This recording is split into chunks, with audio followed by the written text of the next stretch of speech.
আজ একটি সাধারণ রেসিপি নিয়ে আপনাদের সামনে হাজির হলাম। ছোলার ডাল দিয়ে গরুর মাংস ভুনা।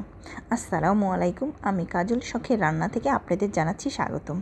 এটি একটি সাধারণ রেসিপি, কিন্তু খেতে অসম্ভব মজা লাগে। এটি রুটি, পরোটা, পোলাও বা ভাত যে কোনোটা দিয়েই আপনারা খেতে পারেন।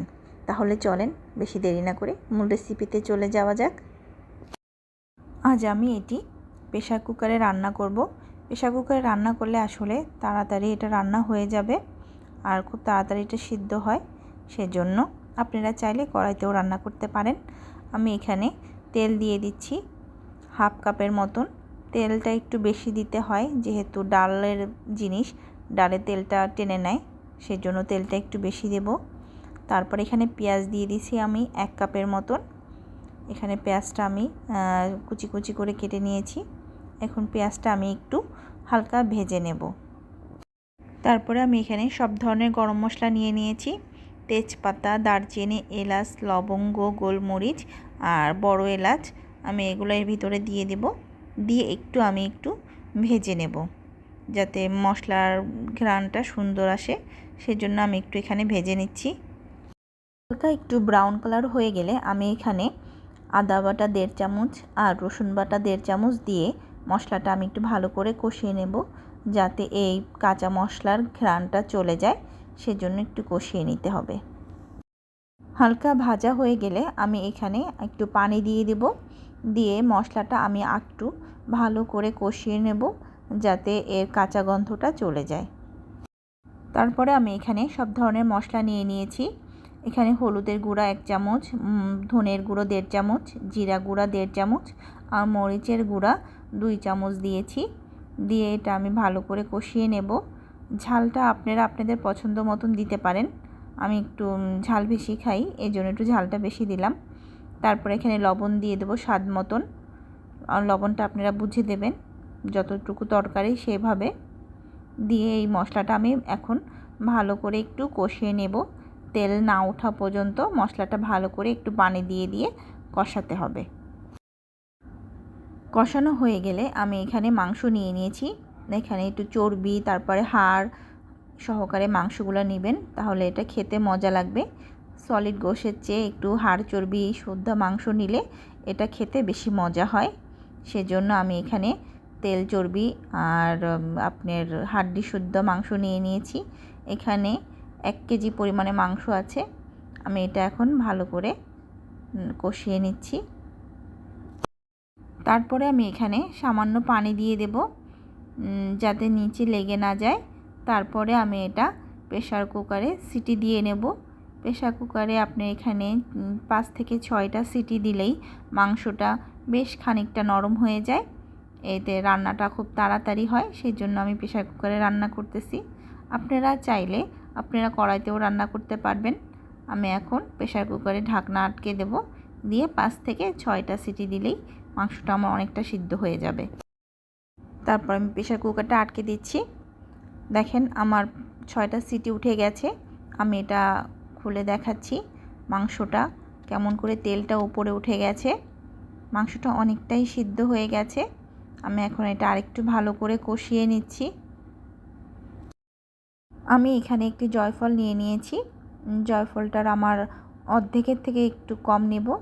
তারপরে আমি এখানে এটা একটু ছেঁচে এটার পাউডার বের করে নেব। এটা আপনারা যদি দেন এর ফ্লেভারটা অনেক ভালো আসে আর মাংসটাও খুব তাড়াতাড়ি সিদ্ধ হয়ে যায়। এর জন্য জয়ফলটা দেওয়ার চেষ্টা করবেন। এর ঘ্রাণটা অনেক সুন্দর আসবে, খেতে অনেক মজা লাগে। আমি এরকম করে পাউডার করে এটা আমি মাংসটার ভিতরে দিয়ে দেব। দিয়ে পাউডারটা দিয়ে আমি একটু ভালো করে কষিয়ে নিচ্ছি, এতে ঘ্রাণটা ভালো আসবে। তারপরে আমি এখানে ছোলার ডাল আধা কেজি মতন নিয়েছি। নিয়ে এটা আমি ভিজিয়ে রেখেছি 3-4 ঘন্টার মতন। তাহলে এটা তাড়াতাড়ি রান্না হয়ে যাবে। এজন্য আপনারা যদি মনে না থাকে বা দেরি হয়ে যায় ভিজাতে, তখন আপনারা এটা একটু গরম পানি দিয়ে আধা ঘন্টা 1 ঘন্টা ভিজিয়ে রাখলেই এটা ভিজে যাবে। তারপরে আমি এটা মাংসের মধ্যে দিয়ে দিচ্ছি। পুরোটাই আমি মাংসের মধ্যে দিয়ে দেব। দিয়ে এটা আমি একটু ভালো করে কষিয়ে নেব, যাতে ডালের কাঁচা ঘ্রাণটা চলে যায়। আমার ডালের সাথে মাংসটা কষানো হয়ে গেছে। এখন আমি ঝোলের পানি দিয়ে দিচ্ছি। এখানে গরম পানি ব্যবহার করবেন, ঠান্ডা পানি দিবেন না। গরম পানি দিলে আপনার স্বাদটা ভালো থাকবে আর তাড়াতাড়ি করে রান্না হয়ে যাবে। ঠান্ডা পানি দিলে তরকারিটা ফুল ঠান্ডা হয়ে যায়, আবার ডালটাও তাহলে শক্ত হয়ে যাবে, ভালো করে সিদ্ধ হবে না। এই জন্য সবসময় গরম পানি দেওয়ার চেষ্টা করবেন। এটা আমি এখন রান্না করে নিচ্ছি। দেখেন পানিটা কেমন করে ফুটে গেছে। এখন আপনারা চাইলে 2টা সিটি দিয়ে নিতে পারেন। এতে 2টা সিটি দিলে আপনার ডালটা খুব তাড়াতাড়ি সিদ্ধ হয়ে যাবে, আর না দিলেও হবে, একটু সময় লাগবে। গরম পানি দিয়ে রান্না করলেও এটা তাড়াতাড়ি হয়। আমি এখানে 2টা সিটি দিয়ে নিয়েছিলাম। আপনারা না দিলেও হবে, আপনারা এভাবেও রান্না করে নিতে পারবেন। এভাবে আমি রান্না করে নিচ্ছি। তারপরে আমি এখানে কয়টা কাঁচামরিচ নিয়ে নিয়েছি, কাঁচামরিচ 4-5টার মতন। এটা দিলে হয় কি, এটার ফ্লেভারটা অনেক সুন্দর আসে কাঁচামরিচের, আর খেতেও মজা লাগে। আর আমি একটু ঝাল পছন্দ করি, সেজন্য আমি ঝালটা একটু বেশিই দেই এখানে। আপনারা চাইলে একটু কম ঝাল দিয়ে আপনারা রান্না করতে পারবেন, যে যেমন ঝাল খান সে সেভাবেই দিবেন। এখন আমি এটা একটু রান্না করে নিচ্ছি। আমার রান্নাটা প্রায় হয়ে গেছে। এখানে আমি গরম মশলা ব্যবহার করতেছি। এটা সব ধরনের গরম মশলা একসাথে করে এটা ভেজে গুঁড়ো করে নিয়েছি। তারপরে আমি এটা দিয়ে দেবো, এখানে 1 চামচের মতন গরম মশলার গুঁড়ো দিয়ে দিলাম। এখন আমার রান্নাটা প্রায় হয়ে গেছে। এখানে ঝোলটা আপনাদের কাছে অনেক বেশি মনে হতে পারে, কিন্তু যখন তরকারিটা ঠান্ডা হবে তখন এর ঝোলটা অনেকটাই টেনে যাবে। সেজন্য আপনারাও চেষ্টা করবেন এটা একটু ঝোল ঝোল নামানোর জন্য। তাহলে হবে কি, পরে তরকারিটা যখন ঠান্ডা হবে এর ব্যালেন্সটা তখন ঠিক থাকবে। এই যে আমার রান্নাটা কেমন হয়েছে, দেখতে অনেক লোভনীয় হয়েছে না? দেখতে যেমনটা লোভনীয় হয়েছে, খেতেও কিন্তু অনেক মজার হয়েছে। আপনারাও এভাবে তৈরি করে খাবেন, খুবই মজা লাগবে। পরিবেশনের সময় আপনারা এভাবে পেঁয়াজের বেরেস্তা উপর থেকে ছিটিয়ে দিতে পারেন। এটা দেখতে অনেকটা সুন্দর লাগবে, আর যখন খাবেন খাবার সময় মুখে পড়বে, খেতেও ভাল লাগবে। দেখতে অনেকটা সুন্দর লাগছে, তাই না? দেখতে যতটা সুন্দর লাগছে, খেতেও কিন্তু অনেক মজা হয়েছে। আমি আশা করি আপনারাও এভাবে বাসায় তৈরি করে খাবেন।